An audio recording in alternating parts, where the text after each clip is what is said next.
And now, the best 60-ish seconds of your week. And a quick disclaimer, because of weddings, funerals, planes, trains, and automobiles on the campaign trail, we're taping this much earlier this week than we normally do, and there may be some cataclysmic event in the last few days of the campaign, although at this point we're not expecting too many late October surprises. And as we discussed last week, the campaigns are making their closing arguments to the American voters. And look at the defined difference here. Kamala Harris, who began her campaign with hope and joy, and it was all about joy and feelings, and the media propped her way up because there really wasn't much substance there, either personally or policy-wise, and it worked for a short time. But then the American people got an opportunity to see who she really was, how vacuous she truly is, how ill-prepared she ultimately has become, and they began to walk away. So now you see her campaign devolving into all sorts of crazy name-calling and whatnot. It started out with Hillary Clinton challenging Donald Trump on his decision to go to Madison Square Garden. We talked about that a little bit last week, but again, in capsule form, it's not even the same Madison Square Garden as she was referring to. A rally that was held pro-Nazi or pro-Germany 100 years ago had nothing to do with what happened there this week. Her own husband was nominated for president in that building. Don't think she called that a Nazi rally. And how about all of the Jews that showed up at the Trump event waving their Israel flags? You think they thought that they were going to a Nazi rally? I mean, the whole thing was just half-cooked and crazy. But then you saw a sad and unfortunate moment with some comic who made an inappropriate, unwise, unwelcome, and frankly dumb joke. And that caught the media attention for just a moment. But the Biden campaign and the Harris campaign couldn't let it go. President Biden then has to refer to Trump supporters as garbage. Now, they tried to walk it back and play all sorts of word games, and you saw every convoluted excuse under the sun. They put the apostrophe in the wrong. Get out of here. Nobody was buying that. We understood exactly what Joe Biden was saying, and it wasn't the first time that the left wing has said this.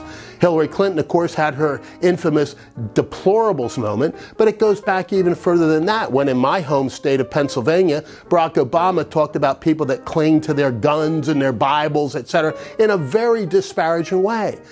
The bottom line is that the elitist Democrats, and it has become the elitist party of very wealthy people who don't have any real contact with the rest of us and believe that they are not only smarter, but morally superior. And they look down their nose at Trump voters and at Republicans and at ordinary folks.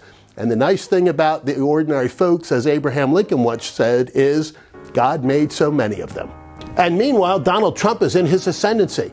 Look at his rallies. Look at his demeanor. He's obviously confident. He believes he's going to win, and so do his supporters across the country because the momentum is flowing in his direction. And political campaigns, much like football games, are run on momentum. Donald Trump today enjoys the highest rating that he's had as a person, not just as a candidate. And that says a lot. The momentum has gone his direction since the assassination attempt back in July and that convention, which was, as I've told you many times, the best I ever attended, and they've just chipped away. And they have done it with good flavor and with good result because President Trump has a record to run on. It was a great one for the American people. And he's talking about what he will do for the future, what his plans and what his programs are that will impact the vast majority of Americans. And that's what people want to hear. They don't want to hear about all this stuff about their opposition. And so you had Kamala Harris in her speech at the Ellipse the other night talking about Donald Trump most of the time. She mentioned him something like 25 times. And we have to ask ourselves, if you're a winning campaign, are you really talking about your opposition the whole time in the final seconds of a national campaign? Of course not. You're talking about your hopes, your plans, your opportunities for the American people to realize their goals and their hopes and their dreams for their families and their future. And that's what Donald Trump's talking about. He's talking about specific plans and policies that will benefit every American, and he's doing it with a smile on his face and a spring in his step. And that tells you really all you need to know about what's going to happen on Tuesday. And some of my friends are still concerned about election integrity, and we've seen some real hiccups here in Pennsylvania. We'll just call them hiccups for now. But questions about registrations, questions about voting lines, questions about all sorts of issues that could come into play in the final analysis and results on Tuesday. But here's the thing. The Republicans are way ahead of the game. Unlike 4 years ago, where, to be very candid, we tried to lock the barn after the horse was stolen, this time the Republicans have been on top of it. They've filed the appropriate lawsuits, they've taken the appropriate legal actions, and most of all, they've preserved the evidence so that we have the clear trail of what has occurred already so that we can stop not only what might occur between now and Election Day, but if recapitulation is necessary, we can go to the facts, the best place from which to argue for Donald Trump and his team. And I've given up on predictions, but I will have to say this. You'll see a little clip at the end of this of a prediction I made 20 years ago.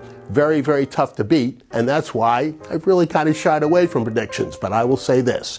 I have an envelope, hermetically sealed and locked away. For those of you old enough to realize that reference, God bless you, but I have the results of Tuesday's election hermetically sealed. I will open that famous envelope next week on the air, and you'll be able to see how right or wrong I truly was. But for now, that is the best 60-ish seconds of your week. And before we go to this clip, I will say this. As a teaser, I believe that in Pennsylvania, the key battleground state, Donald Trump and Dave McCormick will have a lot of smiles on election night. President Bush wins re-election tomorrow night, takes roughly 290 electoral votes. If you need the exact number, Tony, I'll say 286.